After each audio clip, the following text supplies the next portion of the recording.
Salut les hamsters! Aujourd'hui, nous allons parler de comment est-ce que Drake a perdu 1 million de dollars, de la DAO de Julian Assange et d'un meme coin de Metallica qui n'est pas vraiment de Metallica. Allons-y!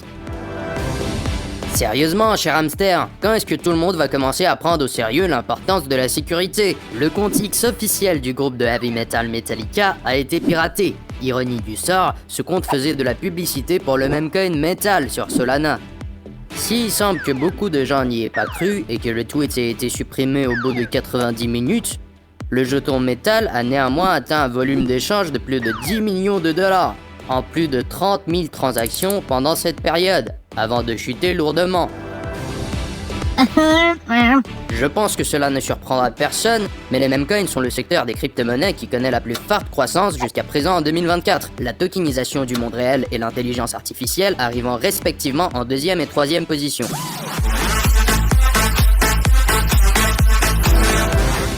Certains le qualifient de héros, d'autres de traître.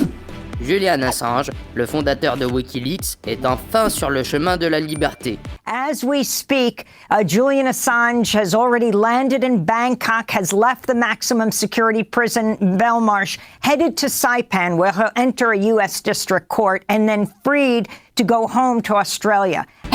Après avoir passé 1901 jours dans une prison britannique et 7 ans dans l'ambassade équatorienne auparavant, Assange a conclu un accord avec le gouvernement américain. Le token Assange DAO, Justice, a augmenté de 80% depuis sa libération, et le DAO en personne cherche à lever des fonds pour couvrir les frais juridiques encourus. Assange DAO a été créé en février de cette année pour aider à financer tout effort visant à libérer le fondateur de Wikileaks.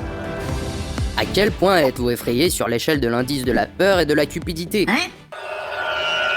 L'indice, qui montre l'humeur générale sur les marchés crypto, pointe actuellement vers 46, ce qui signifie la présence d'une sacrée peur, en raison de récentes fluctuations du marché. Vous vous souvenez des paris de Drake en Bitcoin, ceux où il a parié 1 million de dollars en Bitcoin sur les finales de la NBA et de la Coupe Stanley? Eh bien, il a parié sur la mauvaise équipe et a tout perdu. Je ne pense pas qu'il ait été trop contrarié étant donné qu'il est riche, mais ce n'est quand même pas très agréable de perdre 1 million. C'est tout pour aujourd'hui. Merci d'avoir regardé.